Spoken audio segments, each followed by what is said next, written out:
Bueno, ¿qué es lo que está pasando en Ecuador? La serie de reformas económicas que ha intentado imponer el presidente Lenín Moreno va en contravía de lo poco que se había establecido como equilibrio social logrado por Rafael Correa. Y Lenín Moreno, tal como lo ha demostrado muchas veces Rafael Correa en una cantidad de entrevistas, ha traicionado ese legado. Ha traicionado no solamente el legado de Rafael Correa, sino lo que el pueblo ecuatoriano le dejó en sus manos al elegirlo presidente. Y hoy justamente con el acontecimiento de los últimos días hemos visto que el pueblo ecuatoriano, en su mayoría de origen indígena y campesino, ha salido a las calles, se han tomado la capital y por supuesto han manifestado su rotundo rechazo a estas políticas de corte neoliberal que están atentando contra el equilibrio social que había ganado el pueblo ecuatoriano. Por supuesto, esto nos hace centrar nuestro interés en Ecuador, porque vemos que hay una fuerte organización popular y social que no quiere renunciar, por más que el Estado ha intentado reprimir este movimiento, a la posibilidad de que Lenín Moreno deje el poder. Al menos eso es lo que hemos escuchado por ciertas redes alternativas, porque los medios de comunicación no están cubriendo lo que realmente está pasando en Ecuador. Y no lo están cubriendo por la sencilla razón de que no les interesa. No les interesa mostrar cómo las políticas del Fondo Monetario Internacional siguen siendo rechazadas por la población. Y no les interesa mostrarlo porque no es Venezuela.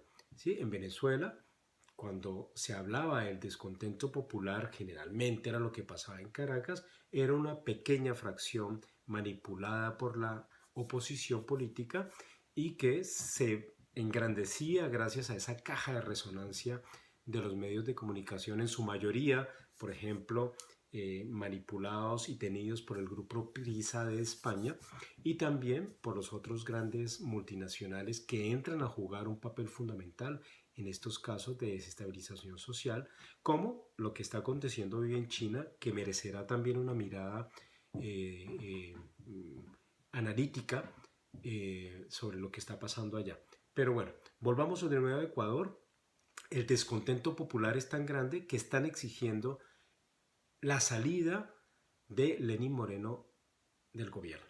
Y esto se veía venir desde el momento en que este presidente comenzó a marcar una cierta distancia con la política generada por Rafael Correa. Por ejemplo, el hecho de haberle dado durante varios años asilo político a Julian Assange, el líder de Wikileaks, y de una manera completamente traicionando los derechos de la política humanitaria, del derecho al asilo que le otorgan las naciones, decidió entregar a Julian Assange a las autoridades británicas que en este momento parece que quieren también extraditarlo a los Estados Unidos. Desde ahí se vio una especie de soberbia de este personaje que quiere detentar y quiere demostrar que tiene el poder. Pero desafortunadamente por los últimos acontecimientos nos hemos dado cuenta que este señor no tiene el poder. El poder está ahora en estos cabildos populares que de hecho se han tomado el lugar donde sesionaba el gobierno en Quito y por cierto nos han mostrado cómo la fuerza campesina, la fuerza indígena, las clases populares han despertado y han decidido decirle no al paquetazo, a estas leyes neoliberales que atentan contra el equilibrio social que iba en desarrollo en Ecuador, no estaban realmente todavía en la cúspide de una perspectiva socialista, pero sí habían logrado una serie de logros sociales y equilibrios que son muy importantes, sobre todo en la región latinoamericana y particularmente en América del Sur, donde la desigualdad social es tan grande. En este sentido, la política del Fondo Monetario Internacional mete una primera reforma que países como Colombia, por ejemplo, es muy frecuente, el alza del combustible.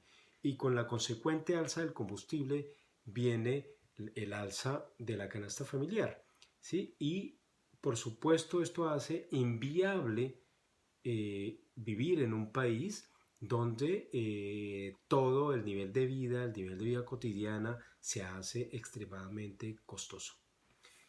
Ecuador, a diferencia de Colombia, no está marcado por un conflicto interno, una guerra civil como la que existe y la que hemos intentado dejar nosotros atrás.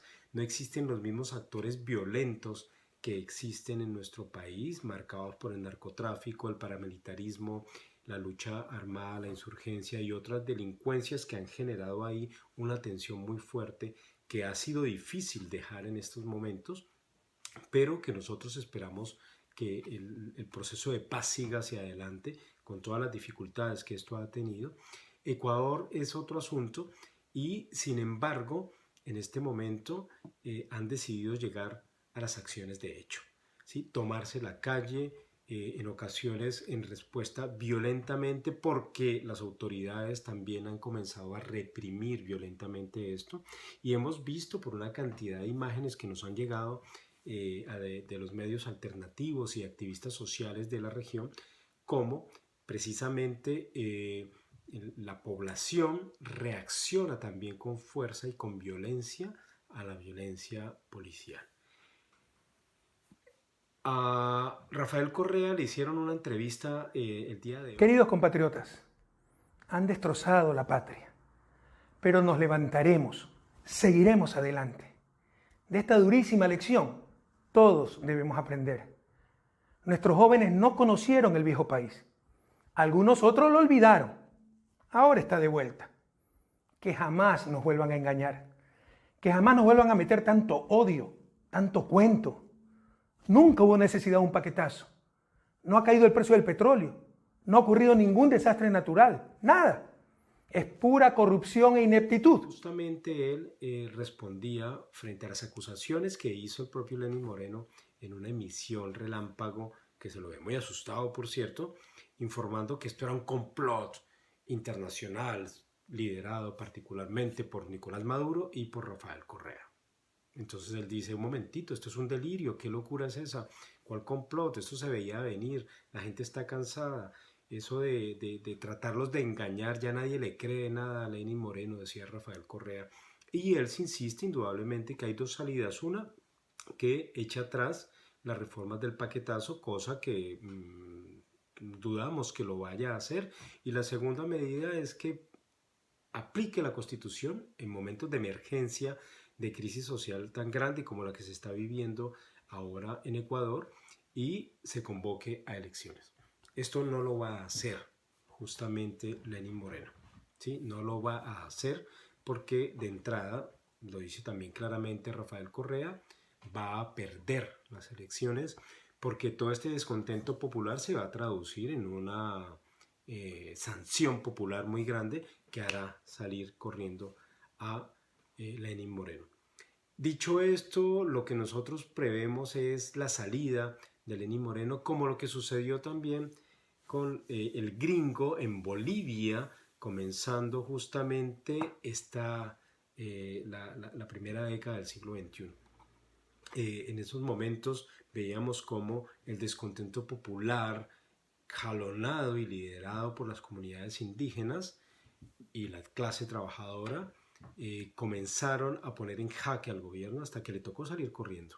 ¿Sí? Aquí creo que pese a la represión feroz, porque son más de 700 presos ya en estos días y al parecer hay más de 10 muertos, al menos reconocibles, es una situación social alarmante, por supuesto, pero que hace pensar que Ecuador tiene que tendrá que dar un giro muy importante en los próximos días para enfrentar esta crisis social y política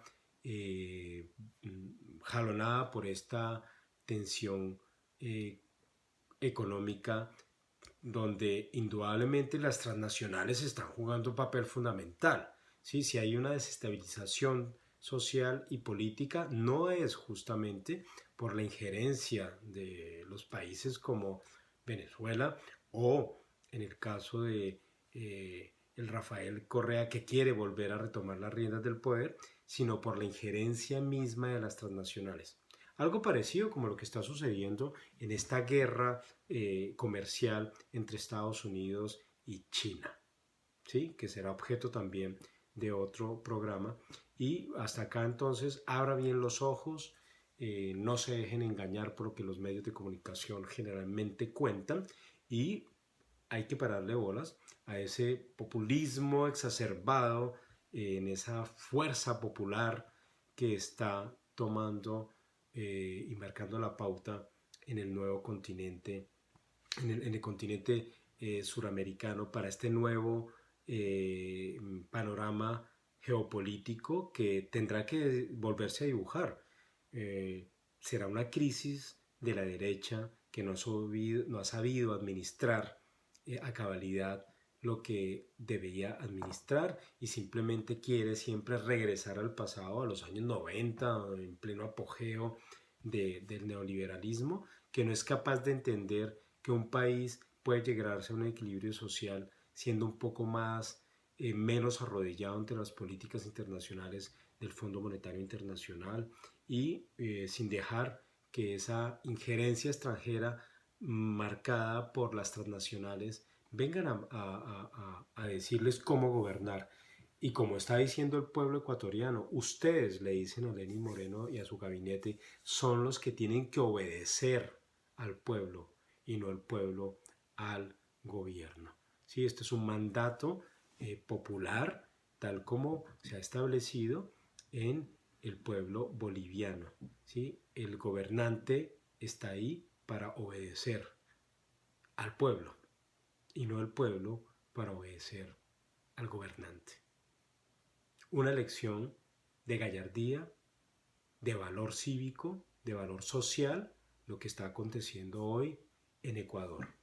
Hasta aquí este especial para Marx TV.